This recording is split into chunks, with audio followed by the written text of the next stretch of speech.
Giving birth is a powerful experience, but what comes next can feel like an emotional roller coaster.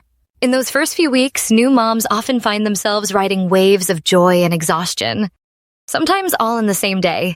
One moment, you are overflowing with love for your baby. The next, you might feel overwhelmed, anxious, or even numb. This is completely normal.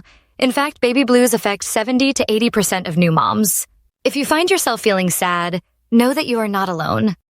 However, if these feelings last more than 2 weeks, it could be postpartum depression.